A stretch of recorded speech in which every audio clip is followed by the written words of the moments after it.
வஸ்தைது பில்லாஹி மினஷ் ஷைத்தானிர் ரஜீம். பிஸ்மில்லாஹிர் ரஹ்மானிர் ரஹீம். தம்பி நசீர், நீங்க என்ன கேள்வி கேட்டீங்க?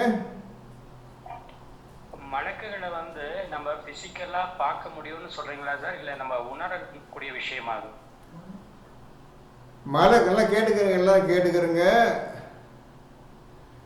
மலக்களை நாம் ஒரு காலம் அவருடைய உருவம் என்னவென்று தெரியாது, அந்த உருவத்தை நாம் பார்க்கவே முடியாது. ஒரு காலம் மலக்களை பார்க்க முடியாது. அவன் அல்லாஹ் எந்த உருவத்தில் படைச்சானோ அந்த உருவத்தை பார்க்கவே முடியாது. ஜிப்ரீலையும் நீங்கள் பார்க்க முடியாது. மீகாயிலையும் நீங்கள் பார்க்க முடியாது. அல்லாஹையும் நீங்கள் பார்க்க முடியாது. அப்பொழுது எப்படி பார்ப்பீர்கள்? மலக்கள் உங்களிடம் வரும் பொழுது சாதாரண மனித உருவத்தில்தான் வருவார்கள். உங்களை போன்ற மனித உருவத்தில்தான் மலக்குகள் வருவார்கள். ஆதாரம் இப்ராஹிம் நபியை நீங்கள் எடுத்துக்கொள்ளலாம். அவர்கள் வீட்டில் அவரும் அவர் மனைவி இருக்கும் பொழுது 2 விருந்தாளிகள் வந்தார்கள், மலக்குகள் வந்தார்கள். மனித உருவத்தில் தான் வந்தார்கள். யார் அறிமுகம் இல்லாத புதிய மனிதர் இருக்கிறார்களே என்று அவர் சிறிது பயந்தார். பயப்படாதீர்கள், நாங்கள் இறைவனுடைய தூதர்கள் என்று கூறினார்கள். இப்போ புரிஞ்சுட்டீங்களா நசீர்? புரியுதுங்க சார். இப்போ உன்ன குரான்ல மக்கள் கேட்குறாங்க, ஏன் மலக்குகளை அனுப்பவில்லை என்று கேட்கின்றார்கள். அப்பொழுது அல்லாஹ் சொல்லுகின்றான், மலக்குகளை நான் உங்களுக்கு அனுப்பியிருந்தாலும் அவர்களையும் மனித உருவத்தில் தான் நாம் அனுப்பியிருப்போம். ஏன்னா மலக்களை நீங்கள் பார்க்க முடியாது. மலக்குகளையே நான் அனுப்பியிருந்தாலும் அவர்களையும் மனித உருவத்தில் தான் நாம் அனுப்பியிருப்போம். ஆகவே இது ஒரு படைப்பு. இந்த மாதிரி ஒரு படைப்பை அல்லாஹ் படைச்சிருக்கிறான். மலக்குகள் அதே லூத் நபிகிட்ட போகிறாங்க, இதே மனித உருவத்தில் தான் போகிறாங்க. ஆகவே இது படைப்பை நீங்கள் ஒரு காலம் பார்க்க முடியாது. இந்த படைப்பை நீ கண்ணால் பார்க்க முடியாது. அது எப்படிப்பட்டது என்று நீங்கள் என்னைக்கு முதல் முறையாக நீங்கள் மலக்குகளை ரிசீவ் பண்ணுறீங்களோ, அந்த 16:2 படி எப்பொழுது நீங்கள் வருகின்றார்களோ அப்பொழுது முழுமையாக நீங்கள் உணர்ந்து கொள்ளலாம் மலக்கு எப்படி பேசுவார்கள், எப்படி இருப்பார்கள் என்று பார்த்து கொள்ளலாம். அப்பொழுது அந்த மலக்குகள் 16:2 படி வரக்கூடிய மலக்குகள் தன் உருவத்தையும் காட்டவில்லை, மனித உருவத்திலும் வரவில்லை, வஹீ மூலமாக பேசுகின்றார்கள். அல்லாஹ் கொடுத்த வஹியை வாங்கி கொண்டு அந்த வீட்டில் உள்ள எந்த மனிதனிடம் சொல்ல வேண்டும் என்று அல்லாஹ் கட்டளையிட்டிருக்கின்றானோ அந்த மனிதனிடம் அல்லாஹுடைய செய்தியை வஹியை கொடுத்துவிட்டு அவர்கள் சென்று விடுகின்றார்கள். இப்பொழுது அவர்கள் மனித உருவத்து வரணும் அவசியம் கிடையாது, விஷயம்தான் முக்கியம். அல்லாஹ் கொடுத்த விஷயத்தை அந்த மனிதர்களிடம் ஈயாக்க நாவதில் முற்றிலும் சார்ந்த இருப்பவரிடம் சொல்லிவிட்டு சென்று விடுகின்றார்கள். புரிஞ்சதா? இப்போ புரியுதுங்க சார்.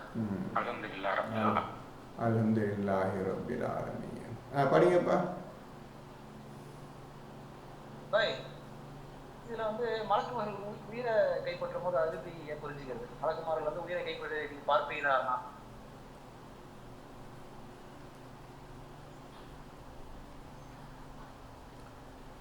மலக்குகள் 8:50 பிரகாரம் 8வது சூறாவில் 50 பிரகாரம் மலக்குகள் உயிரை கைப்பற்றுகிறார்கள். அப்பொழுது அந்த மனிதனுடைய நிலைப்பாடை நாம் பார்க்க முடியும். மலக்கள் பேசுவதையும் கேட்க முடியும், அந்த மனிதன் பதில் கூறுவதையும் கேட்க முடியும், அவன் கெஞ்சுவதையும் கேட்க முடியும், அடிப்பதையும் நீங்கள் அடி வாங்குவதையும் நீங்கள் பார்க்க, அவன் எப்படி அடிப்படுறான், அடிப்பட்டவர் விழுவுறான் எல்லாம் நீங்கள் பார்க்க முடியும். புரியுதா புரியலையா? நல்லா புரிஞ்சுக்கிருக்க. அதாவது மலக்களை பார்க்க முடியாது. அடி வாங்குறான்ல, அடி வாங்கி உருவான கீழே முகத்திலும் முதுகிலும் அரைப்பார்கள். அப்போ வலி கத்துவான்ல, வலி தாங்க முடியாம. அப்போ பேசுறான்ல, விட்டுருங்க நான் ஒழுங்கு நடந்துக்கிறேன் கத்துறான்ல. அப்போ அவங்க கேட்குறாங்க, இவங்க பதில் சொல்றான். எல்லாத்தையும் நீங்க பார்க்கலாம். இவன் அடிபடுறதையும் மிதிப்படுறதையும் பார்க்கலாம். நீங்க மலக்கையில பார்க்க முடியாது. மலக்கையில உருவத்தில் இப்படி வீரவாக அவசியம் கிடையாது. திடீரென்று சப்தம் தான் கேட்கும். இவன் அலறுவான், கத்துவான், அடியும் உதையும் விழு, அனைத்தையும் உயிரை வாங்கி கொண்டு சென்று விடுவார்கள். புரியுதா தம்பி? சரி, அடுத்து படிங்க.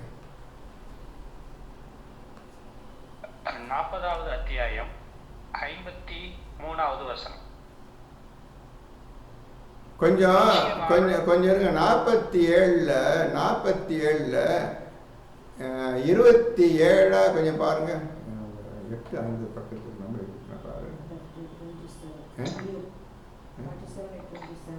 47ல 27 கொஞ்சம் படிங்க தம்பி.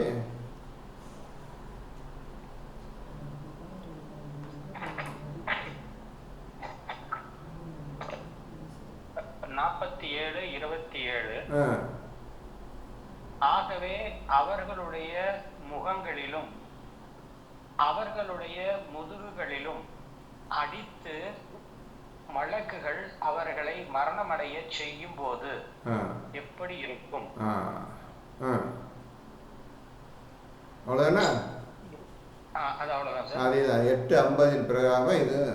அதே முகத்திலும் அறையும் பொழுது அடி. நீங்க ஆளை பார்ப்பீங்க, யாரு அடி வாங்குறத பார்ப்பீங்க, அவன் கத்துறத பார்ப்பீங்க, மலைக்கட்டை கெஞ்சிறத பார்ப்பீங்க. விட்டுருங்க ஒழுங்கு நடந்துக்கிறேன், பூமி ஒழுங்கு நடந்துக்கிறேன்னு சொல்லுவான். முடியாது, உனக்கு வேண்டிய அவகாசம் கொடுக்கப்பட்டது, அனைத்தையும் வீணாக்கி விட்டாய், விளையாட்டாகவும் வேடிக்கையாக எடுத்துக்கொண்டாய், உன் கதை முடிந்தது, இனி மேற்கொண்டு அவகாசம் கொடுக்கப்பட மாட்டாது என்று உயிரை பறித்து செல்வார்கள். சரி, படிக்க தம்பி. 40வது அத்தியாயம் 53வது வசனம். நிச்சயமாக மூசாவுக்கு நாம் வழியை கொடுத்தோம், அன்றியும் இஸ்ராயேலின் சந்ததியினரை வேதத்திற்கு வாரிசாக்கினோம். இப்போ முடிஞ்சிச்சு, அவ்வளோதானே? 53 முடிஞ்சிச்சு சார். முடிஞ்சு சொல்லு. இப்போ மூசாவுக்கு வழியை காட்டினோம், சரியா? வேதத்தையும் கொடுத்தோம். இப்போ மூசா காட்டிய வழி என்ன?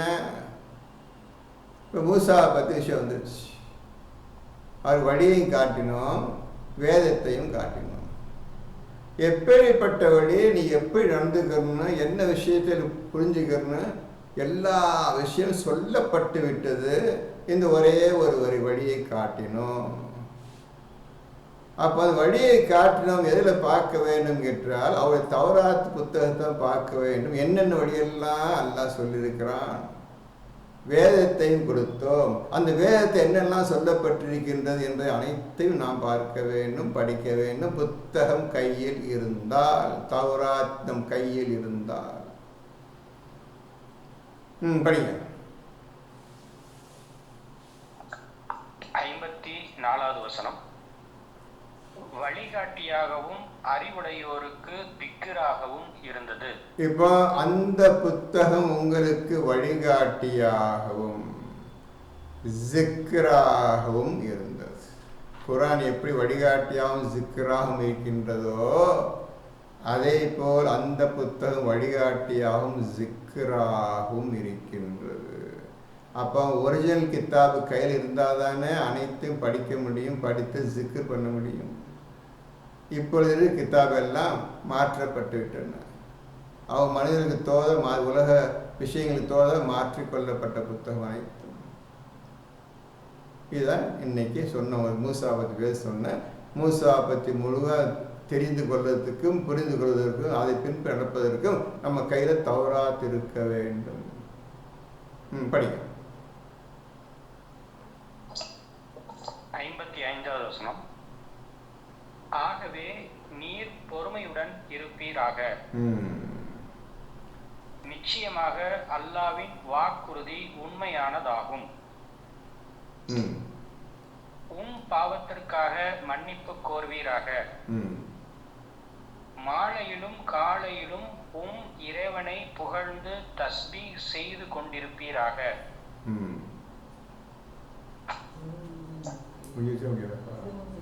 இப்போ இந்த ஆயத்துல என்ன புரிஞ்சுறீங்க எல்லாரும்? படிங்க, திரும்பி படிங்க.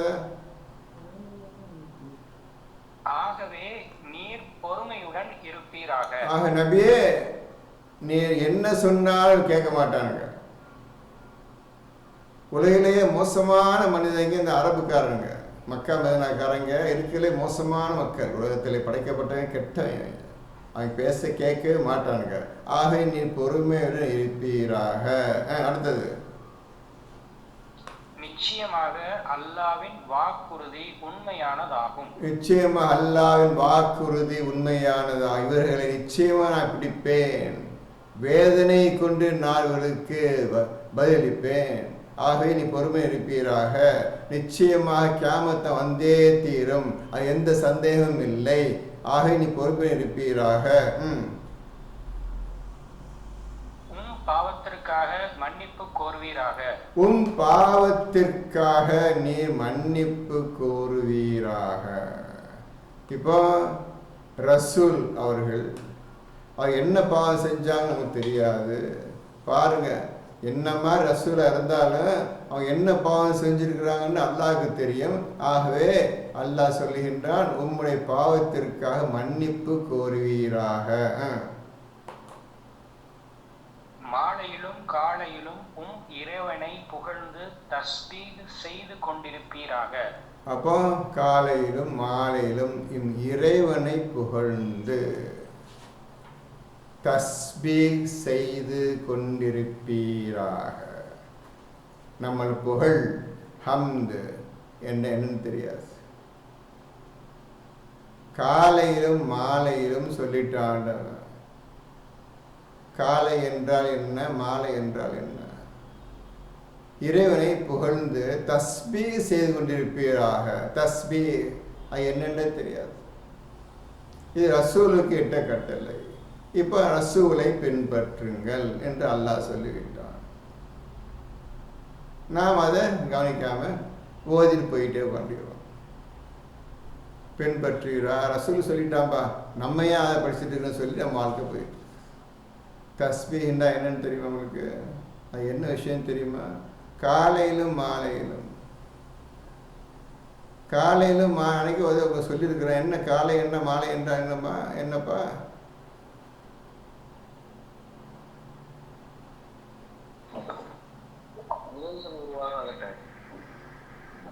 காலை என்றால் என்ன, மாலை என்றால் என்ன?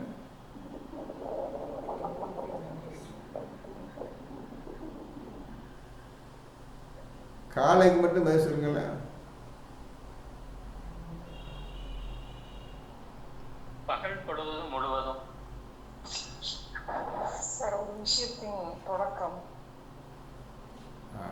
இப்போ ஒன்றும் இல்லை, பிரச்சனை ஒன்று கஷ்டம் ஒன்றும் கிடையாது. காலை இப்போ காலை 6 மணிலிருந்து பகல் 11 மணி வரை காலை தானே?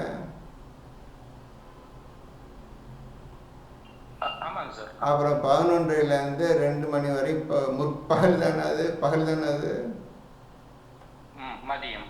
அவனே சொல்கிறான், காலை மாலையும் சொல்கிறான். நம்ம இதனால காலை நேரம், பகல் நேரம், மாலை நேரம் வச்சாச்சு. இப்போ மாலை நேரம் 2:30லேருந்து நம்ம மாலையை சொல்கிறோம், சாயங்காலம் சொல்கிறோம். 2 மணிலேருந்து 6 மணி வரையும். காலையில் ஒரு 5 மணி நேரமும் சாயங்காலம் ஒரு 9 மணி நேரம் ஆயிடுச்சு. அல்லாவுடைய கணக்கு பிரகாரம் 9 ஹவர்ஸ் ஆயிடுச்சு. காலை 6 மணிலேருந்து 7, 8, 9, 10, 11, 5, அவர் 2, 3, 4, 5, 6, 4 கடைசி 9 மணி நேரம் நீங்கள் தஸ்பீஹ் பண்ண முதல்ல பார்த்துக்குவோம். அவன் சொல்ல காலையில் மாலையும் சொல்கிறோம். காலை மாலை நம்ம 3 பிரிச்சுக்கிறோம். முற்பகல்னு தனியாக சேர்த்துக்கிறோம். சரி, காலை நேரம் முழுவதும் அப்போ 2 மணிலேருந்து மாலை ஆகிடுது. அப்போது காலையும் மாலையும் அப்போ காலை 6 மணிலேருந்து சாயங்காலம் 6 மணி வரையும் 12 மணி நேரமும் நீ இறைவனை புகழை கொண்டு தஸ்பீஹ் செய்து கொண்டு இருப்பீராக என்று அர்த்தம் எடுக்கணும். சரியா? நம்ம பிரிச்சுக்கிட்டோம். முற்பகல்னு பிரிச்சுக்கிட்டோம், பிற்பகல்னு பிரிச்சுக்கிட்டோம், அப்புறம் காலை பிரிச்சுக்கிட்டோம். அதில் சொன்ன மாதிரி மாலை 12 மணி எடுத்துக்கிறோங்க. 12க்கு மேலே அப்புறம் சூரியன் சாய ஆரம்பிச்சுக்குது. அப்போ 2:30 மணிக்கு மேலே தான் வாயிலே வரும். மத்தியானம் சாயங்காலம் 12 மணிக்கு நீங்கள் சாயங்காலம் சொல்ல மாட்டீங்க, 1 மணிக்கு சாயங்காலம் சொல்ல மாட்டீங்க, சாயந்தரம் வா சாயங்காலம் வா 1 மணிக்கு சொல்ல மாட்டேன், 1:30 மணிக்கு சொல்ல மாட்டீங்க, 2 மணிக்கு சொல்ல மாட்டேன். 2:30க்கு தான் நீங்கள் வாய் வரும். சாயங்காலம் 2 மணிக்கு வாப்பா, அப்படி 3 மணிக்கு வாப்பா, 4 மணிக்கு வாப்பா சொல்லுவீங்க. அதில் காலை மாலை என்று ஆனவனை பிரிச்சுட்டான். காலை மாலை ஒரு பிரச்சனை ஒன்றும் இல்லை. கொஞ்சம் யோசிச்சு பார்த்தா தெரிஞ்சு எதை சொல்கிறேன், எவ்வளோ மணி நேரம்னு தெரிஞ்சுப்பேன். படி அடுத்தபடி 56. நிச்சயமாக தங்களிடம் வந்த அல்லாஹ்வுடைய வசனங்களில் எந்தவித ஆதாரமும் இன்றி தர்க்கம் செய்கிறார்களோ அத்தகையவர்கள் அவர்களுடைய இருதயங்களில் பெருமை தவிர இல்லை. ஆனால் அதை அவர்கள் அடையவும் மாட்டார்கள். ஆகவே நீர் அல்லாஹ்விடமே பாதுகாவல் தேடுவீராக. நிச்சயமாக அவன் செவி ஏற்பவன், பார்ப்பவன். இப்போ எந்தவித ஆதாரமும் இல்லாமலேயே தர்க்கம் செய்கிறார்கள். அன்றைய ரசூல் சொல்லும் பொழுது, அன்று ஆதாரம் இல்லாமல் தர்க்கம் செய்த பேச்சுதான் இன்று வரை நிலைத்து நிற்கின்றது. ரசூல் ஒன்று சொல்ல முடியாது, நாங்கள் சொல்லுவதுதான் சரி. இவையெல்லாம் நீங்கள் வணங்காதீர்கள். கண்ணிருந்தும் பார்ப்பதில்லை, காதிருந்தும் கேட்பதில்லை, வாயிருந்தும் பேசுவதில்லை. இவற்றை விட்டு உண்மையான இறைவன் அல்லாஹ்வை நீங்கள் இபாதத்து செய்யுங்கள், அவனுக்கு அஞ்சிக் கொள்ளுங்கள் என்று ரசூல் சொல்லுகின்றார். இல்லை, முடியாது. நாங்கள் வைத்துக்கொண்டு ஆராதனை செய்து கொண்டிருக்கின்ற தெய்வம் தான் தெய்வம், உன்னுடைய அல்லாஹ் பொய்யானவன் என்று அவர்கள் தர்க்கம் செய்கின்றார்கள். அல்லாஹ் சொல்லுகின்றான், எந்தவித ஆதாரமும் கிடையாது, அவர்கள் பேசுவதற்கு எந்தவித ஆதாரமும் கிடையாது என்று அல்லாஹ் சொல்லுகின்றான். இந்த நோன்பு விஷயத்தை எடுத்து திருப்பி நோம்பும் சொல்ல வேண்டியிருக்குது. 30 நாள் நோன்பு பிடிக்கின்றார்கள். எதற்காக பிடிக்கின்றால், யார் 30 நாள் ஏற்படுத்தியது? குரான்ல எங்க இருக்கு 30 நாள் நோன்பு பிடிக்க? எங்க இருக்கு குரான்ல இருக்குது? எந்த இடத்துல இருக்குது தெரியாது. ரசூல் ஒன்று சொல்ல அதுக்கு நேர் மாத்தமா ஒன்று செஞ்சுட்டாங்க. நேற்று சொன்ன பள்ளிவாசல் கட்டினது, மஸ்ஜித் கட்டினது, அது எவ்வளவு தப்புன்னு 9:107 ரசூல் சொல்லி காட்டுறாங்க. உண்மையான மஸ்ஜித் இதுதான் சொல்லி 9:108 சொல்றாங்க. இவ்வளவு சொல்லி நான் இப்படிதான் கட்டுவேன், நான் மஸ்ஜித் கட்டுவேன், இதுதான் மஸ்ஜித் ஹராம் என்று உலகம் முழுவதாக பள்ளியாசம் கட்டிகிட்டே இருக்கிறாங்க. என்ன விதமான எந்த ஆதாரம் இல்லாமல், எந்தவித வேத அடிப்படை ஞானம் இல்லாமல் பொய்யானவற்றை அவர்கள் தர்க்கம் செய்வேன் என்று செய்து கொண்டே இருக்கின்றார்கள் இன்று வரை. நீங்களும் பள்ளியாசல் கட்டுறதுக்கு டொனேஷன் கொடுத்தா இருக்கிறீங்க. புரிஞ்சுக்கிறீங்க என்ன ஆண்டவன் சொல்றான்? கல், மண், சிமெண்ட், ஜல்லிலாம் கிடையாதுப்பா இஸ்லாத்துல. அது இஸ்லாத் இல்லாதவங்களுக்குப்பா, அது எல்லாம் இருதயத்தால் செய்யக்கூடியதுப்பா. இவ்வளவு விஷயம் உதாரணத்துக்கு 3 சொல்றேன். இவ்வளவு விஷயம் சொல்லியும் கேட்பதா இல்லை. அவர்கள் இதான் நாங்கள் செய்வோம், இதான் கரெக்ட் என்று எந்தவித குரான் ஆதாரமே இல்லாமல் இந்த மாதிரி செய்து கொண்டிருக்கின்றார்கள். அப்புறம் ஆதாரம் இல்லாமல் அவர்கள் செய்கிற அப்புறம் அத்தகையவர்கள் அவர்களுடைய இருதயங்களில் பெருமை தவிர இல்லை. நான் இந்த பள்ளியாசல் புத்தவல்லி, இந்த பள்ளியாசல் அட்மினிஸ்ட்ரேட்டர் நான் தான், இந்த பள்ளியாசல் நிர்வகிப்பவன் நான் தான், நான் பெரிய ஆள், இந்த மஹல்லா இந்த ஏரியாவுக்கு இந்த பள்ளியாசல் ஏரியாவுக்கு நான் தான் பெரிய ஆள். இந்த மாதிரி திமிர் பிடிச்ச கூட்டம் தான் ஜமாத்து கூட்டம். நான் இந்த ஏரியாவுக்கு ஜமாத்து, அந்த ஏரியாவுக்கு ஜமாத். அல்லாஹ் ஜமாத் ஏப்ப செய்கிறான்னா, உன்னை குரானை ஓதி உண்மையை பார்க்க சொன்னால் என்ன செஞ்சுக்கிறா பாருங்க. ஏதாவது ஆதாரம் இருக்குதா? ஜமாத்து கட்டுங்க, ஏற்படுத்துங்க, பள்ளியாசை கட்டுங்க. இந்த வார்த்தை குரான் எங்கேயா இருக்குதா? ஏதோ எங்கேயா பார்த்துக்கிறீங்களா? பார்த்துக்கிறங்க. நீங்கள் பார்த்து நீங்கள் என்ன செய்ய போகிறதான் கேள்வி. இப்போ அவங்க போட்டு உலக மக்கள் பூரா போட்டு இப்போ நீங்கள் உண்மையை பார்க்குறீங்க. இந்த உண்மையை பார்த்த பிறகு நீங்கள் உண்மையின் பக்கம் வர போகிறீங்களா இல்லையா? அப்படியும் போய்க்கிடலாம், இப்படியும் போய்க்கிடலாம்ப்பா. நம்மளுக்கே வம்பு, இந்த பள்ளியாசத்துக்கு டொனேஷன் கேட்கலாம்ப்பா, கொடுத்துடலாம்ப்பா. இப்படி செய்ய போகிறீங்களா? உறுதி வேண்டும். இப்படி நடந்தால் நீங்கள் அஞ்ச வேண்டிய முறைப்படி அஞ்சவில்லை அல்லாஹுக்கு. இப்போ புரிஞ்சிருக்குமே? அஞ்ச வேண்டிய முறைப்படி அஞ்சுங்கன்னு சொன்னேன். அன்றைக்கே சொன்னேன், போன மீட்டிங் சொன்னேன். ஒவ்வொரு விஷயமாக வந்துக்கிட்டே வரணும். இந்த விஷயத்தை செய்யணும், இந்த விஷயத்தை செய்யணும், இந்த விஷயத்தை செய்யணும். அப்படியே உங்கள் பயத்தை உண்டாக்கணும். இதுக்கு அகேன்ஸ்டாக போனால் அல்லாஹ் பிடிப்பான், தண்டனை செய்வான், தண்டனை கொடுப்பான். பயத்தோடு இதை நம்ம ஃபாலோ பண்ணணும். இதிலிருந்து பின்வாங்கிக்க கூடாது. அடுத்த ஆயத்தை படிக்கிறீங்க, இது சொல்லப்பட்ட விஷயத்தை சரி. இப்படி நீங்கள் அஞ்ச வேண்டிய முறையை கற்றுக்கொள்வதற்கு இவ்வாறு நீங்கள் உங்களை உயர்த்தி கொண்டே போக வேண்டும். புரிஞ்சதா? நல்லா எல்லாம் புரிஞ்சுக்கிறீங்கப்பா. இப்போ ஒன்றும் கஷ்டமே இல்லைப்பா. போன தடவை கேட்டேன், அஞ்ச வேண்டிய முறை. அந்த முறையை முதல்ல அடையணும். அடைஞ்ச பிறகு இனி இதன்படி தான்ப்பா அடக்க வேண்டும். இதற்கு மாற செஞ்சக்கூடாதுப்பா. இனி அல்லாஹ் கவனிச்சுக்கிறாங்கப்பா என்ற உணர்வு முழுமையாக உங்களை பிடித்து கொள்ள வேண்டும், ஆட்கொள்ள வேண்டும். இப்பொழுதுதான் நீங்கள் அஞ்ச வேண்டிய முறைப்படி அஞ்சுவதற்கு தகுதியானவர்களாக ஆகிவிட்டீர்கள். என்ன அவுபக்கர் புரிஞ்சுதா? சரி, புரிஞ்சது. ஒன்றும் கஷ்டம் இல்லை தம்பியா. நீங்கள் பயப்படுற ஒன்றும் இல்லை. நல்ல ஈஸியாக கற்றுக்கிற கஷ்டமே கிடையாது. நீங்கள் என்னமோ ஏதோ அல்லாஹ் சொல்ற எளிதாக்கி வைத்திருக்கிறோம் குரானே சொல்கிறோம். அப்படி சொன்ன பிறகு அந்த வாக்கியத்தை உண்மைப்படுத்தணும். நம்ம உண்மைப்படுத்துறதுக்கு நீங்கள் அல்லாஹ் அஞ்சு கொண்டால்தான் உண்மைப்படுத்த முடியும். படிக்க தம்பி.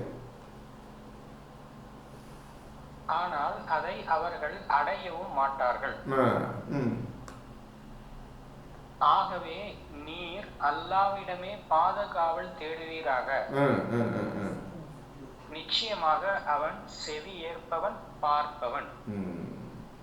இப்ப ரசூலை பார்த்து இந்த மாதிரி அல்லாஹ் வஹி மூலமாக இந்த குர்ஆனை பேசி கொண்டிருக்கின்றான். குர்ஆன் மூலமாகவும் கொடுத்திருக்கின்றான். இப்படியாக நம்மிடம் அல்லாஹ் பேச வேண்டும். அப்போ ரசூலை நாம் பின்பற்றினால்தான் நம்ம அல்லாஹ்வோட பேச முடியும், பேசுவான். ரசூலை பின்பற்று சாதாரண விஷயம் கிடையாது.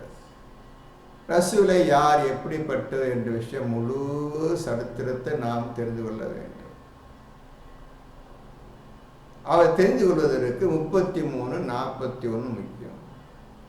33, 16 முக்கியம். அவர் தெரிந்து கொள்வதற்கு ரசூலை யார் எப்படிப்பட்டவர் என்று தெரிந்து கொள்வதற்கு, அவர் எப்படி இந்த உலகத்தை வாழ்ந்தா என்பதை தெரிந்து கொள்வதற்கு 33, 16, 15, 24. சரி, படிங்க.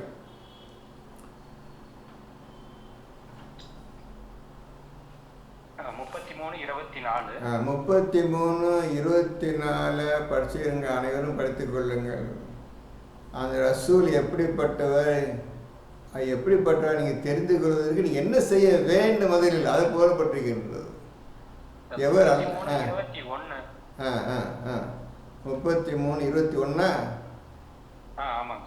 எவர்கள் அல்லாஹ்வின் மீதும் இறுதி நாளின் மீதும் ஆதரவு வைத்து அல்லாஹ்வை அதிகமாக ஜிக்ர் செய்கின்றார்களோ அவர்களுக்கு அல்லாஹ்வுடைய தூதரிடத்தில் ஓர் அழகிய முன்மாதிரி இருக்கின்றது.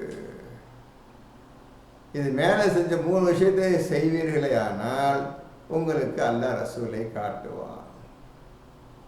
இல்லாட்டி ரசூல் பார்க்க முடியாது. அந்த விஷயத்தை அல்லாஹ்வின் மீது முழு நம்பிக்கை கொண்டு ஈமான் கொண்டிருந்தோம். இறுதி நாள் மீது இருக்குது முழு ஈமான் கொண்டிருந்தோம். கொண்டுட்டு அல்லாஹ்வை நீங்கள் ஜிக்ர் செய்யணும். இவ்வளவு செஞ்சீங்கன்னா ரசூலை காட்டுறேன். அழகிய முன்மாதிரி இருக்குது. அவரை பார்த்து நீங்கள் பின்பற்றுங்கள். Role model. அவரை பார்த்து நீங்கள் பின்பற்றுங்கள். இது ஆகக்கூடிய காரியமாக நமக்கு இப்பொழுது இப்படி இருந்தாலும் அல்லாஹ் அவன் பேசுவான். அல்லாஹ் பேசுவான். பார்த்தீங்களா அல்லாஹ் எவ்வளோ தூரம் காஷியஸாக பார்த்தீங்களா. நீ முதல்ல முடிச்சுட்டு வா. ரசூலை யார் முதல்ல அறிஞ்சிக்க, அப்போ ரசூலை பின்பற்றுறான். நீ எங்கே ரசூலை பின்பற்றுறது? எங்கள் அல்லாஹ் தெரிஞ்ச பிறகு என்னை தெரிஞ்சிக்க, கியாமத்தை உண்மையான புரிஞ்சிக்க, என்னை அதிகமாக ஜிக்ர் செய். முதல்ல இந்த 3 விஷயத்தை செஞ்சாதான்ப்பா நீ ரசூலை என்னன்னு பார்க்க முடியும். போதுமா? தொட முடியாது, நெருங்க முடியாது, ரசூலை யாரும் பின்பற்ற முடியாது. இதுதான் உண்மையான விஷயம். அல்லாஹ்வை பின்பற்றுங்க, தூதரை பின்பற்றுங்கன்னு அல்லாஹ் போய் சொல்லிட்டான். சொன்னால நீங்கள் செஞ்ச முடியாது, அதை நினச்சி கூட பார்க்க முடியாது. அதை நினைக்கிற காரியத்தை படித்து பார்த்தா நீங்கள் மயக்கம் போட்டு விழுந்துருவீங்க. முடிஞ்சு போச்சுக்காது. இதான்பா இஸ்லாம், இதான்பா குரான், இதான்பா உண்மை. உங்களை படைக்கப்பட்டது உண்மை இதான்பா. புரிஞ்சுக்கிறோங்க. அப்போ எவ்வளோ தூரம் ஒன்று விஷயம் புரிய வேண்டியிருக்கு, தெரிய வேண்டியிருக்குது. நம்ம நேரத்தை வீணாக்கி உட்காந்துருவோம். படிய தம்பி.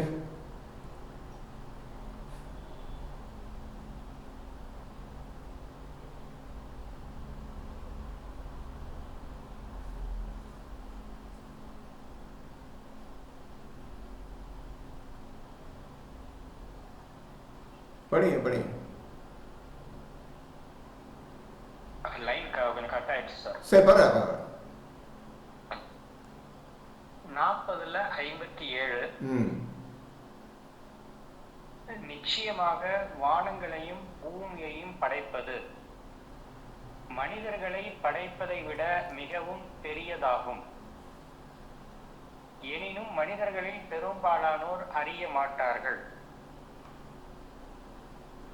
அப்போ வானங்கள் பூமி படைப்பது மனிதனை படைப்பதை விட மிகப்பெரிய காரியம், பெரும் காரியம் பாது. ஆனால் நீங்கள் இது அறிந்து கொள்ள மாட்டீர்கள்.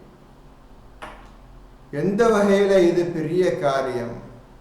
உன்னை விட, உன் படைப்பை விட மகத்தான பெருங்காரியம் வானங்களையும் பூமியையும் படைத்திருப்பது. ஏனே மனிதர்கள் அறிய மாட்டார்கள். பார்த்தீங்களா? மனிதர்கள் அறிய மாட்டார்கள். அப்போ இதை முதல்ல அறிஞ்சாதானே நீ படைச்ச இறைவன் பக்கம் அறிய போக முடியும், யாருவன் பார்க்க முடியும். இதை படைச்ச யாருன்னு நீங்கள் பார்க்க முடியும். படைப்பை பற்றி சிந்திக்கணுமே. படைப்பை ஜிக்ர் பண்ண சொல்கிறான்னு என்ன செய்ய போகிறீங்க? அறிய மாட்டார்கள். இப்போ இன்னைக்கு வரையும் யாரும் அறியலையப்பா. இது எவ்வளோ பெரிய படைப்பு, எப்பேற்பட்ட படைப்பு, இது எவ்வளவு வேலை செய்ய வேண்டியிருக்குது என்று அல்லாவே சொல்லுகின்றான். ஏனெனில் மனிதர் அறிய மாட்டார்கள். ஆரம்பத்தில் சொன்ன நம்மளுக்கு ஸ்டார்டிங், நம்மளுக்கு என்ன இந்த தேவை? சாப்பிட்டோமா, இதை சாப்பாடெல்லாம் கிடச்சிட்டு இருக்குது, காசு கிடைக்குது, போயிட்டு இருப்போம், இது வெளியே பார்க்க போயிட்டே இருப்போம். இதை போய் சிந்திச்சுட்டு என்ன செய்ய போகிறோம், நம்மளுக்கு என்ன லாபம் அப்படின்னு மக்கள் இன்றைக்கி மனதில் போயிட்டுருக்குது. அதான் உண்மை நடந்துட்டுருக்குது. இதெல்லாம் யார்ப்பா படிப்பாங்க? இதை படித்து என்னப்பா செய்ய போகிறோம்? இது படித்தா ஒன்றும் புரிய மாட்டேங்குதுப்பா. ஏதோ நல்லாலாம் 5 வேளை தொழுகிறோம்மா, 5 வேளை தொழுகிறோம்ப்பா, இன்னும் பிடிக்கிறோம்ப்பா, அவ்வளோதான், ஒழுங்காக இன்னும் என்ன வேணும், நல்லா வேணும் அப்படின்னு மனிதர்கள் என்று சொல்லுகின்றார்கள். நாங்கள் என்ன தப்பு பண்ணுறோம், ஒழுங்காக இருக்கிறோம், இந்த மாதிரி ஒரு பேச்சு இதான் போயிட்டு இருக்குது. சரி படி. 58 குருடனும் பார்வை உடையவனும் சமமாக மாட்டார்கள். அவ்வாறே நம்பிக்கை கொண்டு நற்செயல்கள் செய்வோரும் தீயோரும் சமமாக மாட்டார்கள். உங்களில் சொற்பமானவர்களே ரிக்ரு பெறுகிறீர்கள். சொற்பமானவர்களே ஜிக்ரு பெறுகிறீர்கள். அந்த சொற்பமான கூட்டத்தினர் தான் இப்பொழுது நாம் குர்ஆனை பேசிக் கொண்டிருக்கின்றோம்.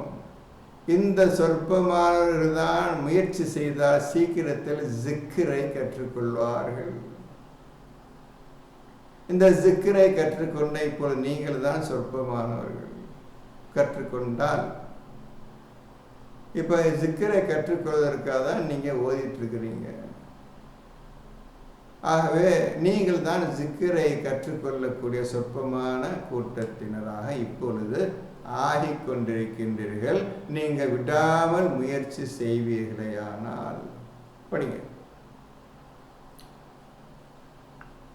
59 மறுமை நாள் நிச்சயமாக வந்தே தீரும், அதில் சந்தேகமே இல்லை. எனினும் மனிதர்களில் பெரும்பாலானோர் நம்பிக்கை கொள்ளவில்லை. உனக்கு முடிச்சிருக்க உனக்கு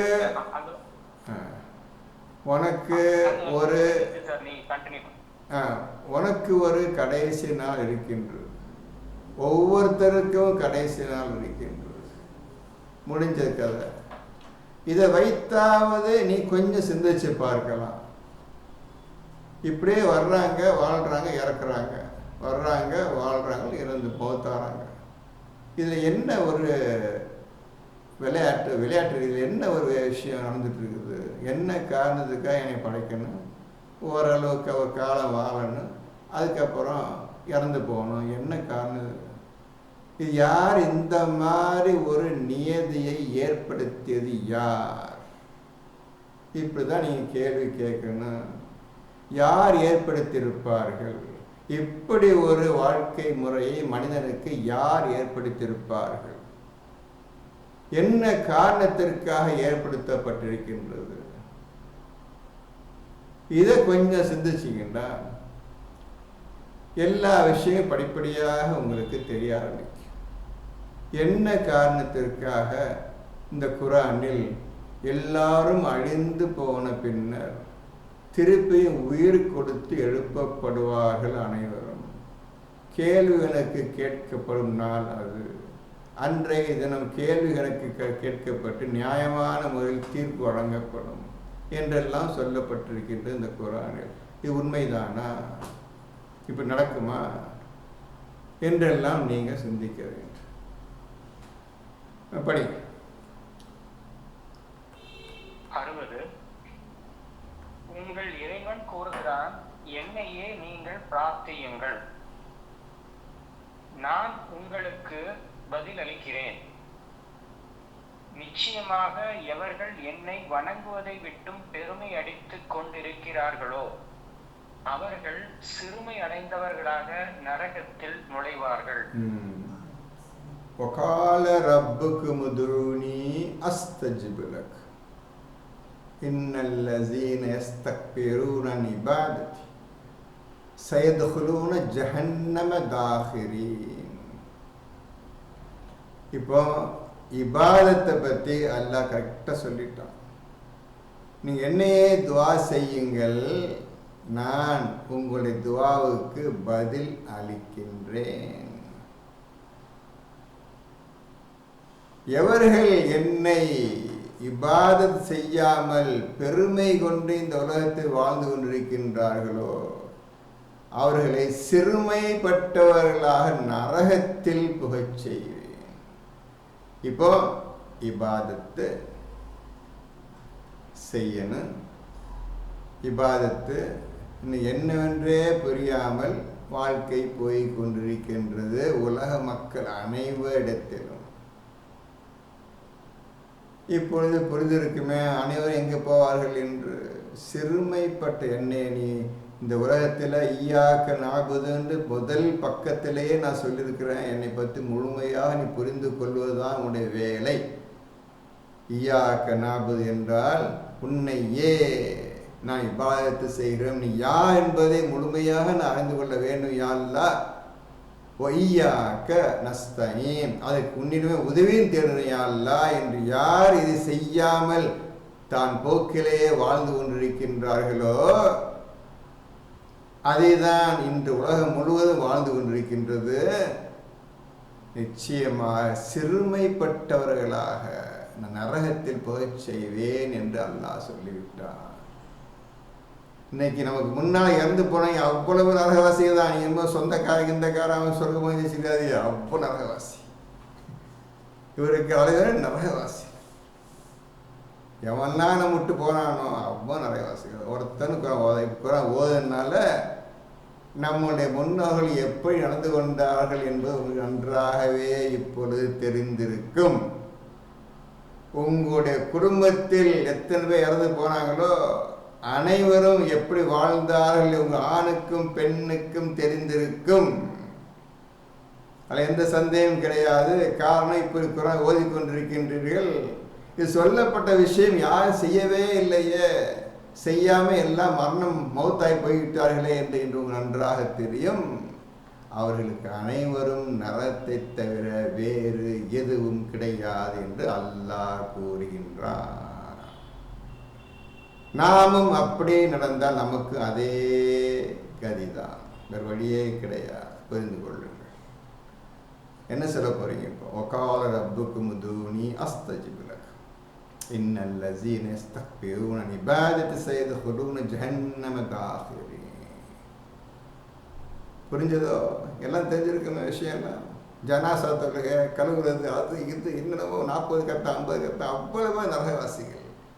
இதை சரிங்க அல்லாஹ் என்ன செய்ய சொல்கிறான்? எதை செஞ்சுட்டு இருக்கிறீங்க நீங்கள்? முடிஞ்சத கதை. அதே கதை நமக்கும் இவ்வளவு குரான் ஓதி தெரிஞ்சும் இன்னைக்கு வரை இபாதத்தில் தெரியாமல் புரியாமல் நம்ம வாழ்க்கை போய் கொண்டிருந்தால் நாமும் பெருமை கொண்டவர்கள் என்று அர்த்தம். திமிர் பிடிச்சவர்கள், அகங்காரம் கொண்டவர்கள் அர்த்தம். முடியாது, நாம் உய்யாக நாம் செய்யவே மாட்டேன் என்று நாம் இன்று வரை போய்கொண்டிருக்கின்றது நம்முடைய வாழ்க்கை. தப்பிக்க முடியுமா? நான் சொன்ன வாக்கிலேருந்து 20, 40, 60 தப்பிக்க முடியுமா? முடியாது, ஒன்றும் முடியாது. பார்த்துக்கோங்கப்பா, பார்த்துக்கோங்க. சரி, இப்போ பேசின வரையும் ஒழுங்காக திருப்பி சிந்திச்சு பாருங்க. நீங்கள் எவ்வளவுக்கு எவ்வளவு சிந்தனை செய்து உண்மையிலே பயந்து நல்ல விஷயங்களை எழுதி எழுதி மக்களுக்கு சொல்லுகின்றீர்களோ, இந்த குரான் கிளாஸில் அனுப்புங்க, போஸ்ட் பண்ணுங்க. விடாமல் நேரத்தை வீணாக்காதீங்க. இன்னும் சிறிது காலம் தான் எல்லாம் வாழ போகிறீங்க, அது சந்தேகமே கிடையாது. கிண்ண தாண்டியவர்கள் தான் உட்காந்துருக்கு எல்லாரும். எல்லாம் 100 வயசு வாழப்போவது கிடையாது. முடிஞ்சிச்சு கதை. இன்றைக்கி தான் எல்லாம் எடுத்துக்கிறீங்க. என்னைக்கு முடிக்க போகிறீங்களோ நமக்கு தெரியாது, அல்லாஹ்வே அறிவான். உங்களுடைய முயற்சிக்கு கூலி நிச்சயமாகும். ஆனால் நீங்கள் மட்டும் இப்போ உட்காந்துருக்கிறீங்க, எத்தனை உட்காந்து தெரியாது. அவ்வளோ பேர் நான் குரான் ஓதுன்னு கற்றுக்கிறேன்னு என்ற ஆசையோடு இருந்தால் அல்லாஹ் அவங்க அனைத்தையும் சொல்லி கொடுத்து விட்டு தான் உங்களுடைய உயிரை பறிப்பான்.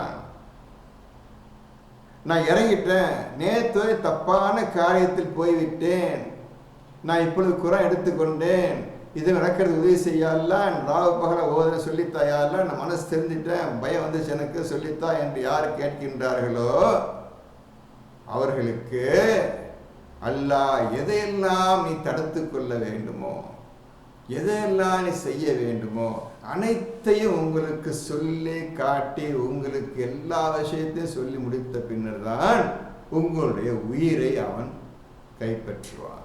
ஆனால் கவலைப்படாதீங்க, கவலைப்படாதீங்க, கவலையே படாதீர்கள். அல்லாஹ்வுக்கு பயந்து கொள்வோம். நிச்சயமா அல்லாஹ் தன்னை வணங்குபவர்களை, தன்னை இபாதத் செய்வர்களை, தனக்கு பயந்து நடப்பவர்களை காப்பாற்றுவார். பிஸ்மில்லாஹி அடுத்த வாரம் சந்திப்போம். அதுவரை சொன்ன ஒழுங்காக சிந்திச்சு பாருங்க. ஹஸ்புனல்லாஹ் அல்ஹம்துலில்லாஹி ரப்பில் ஆலமீன்.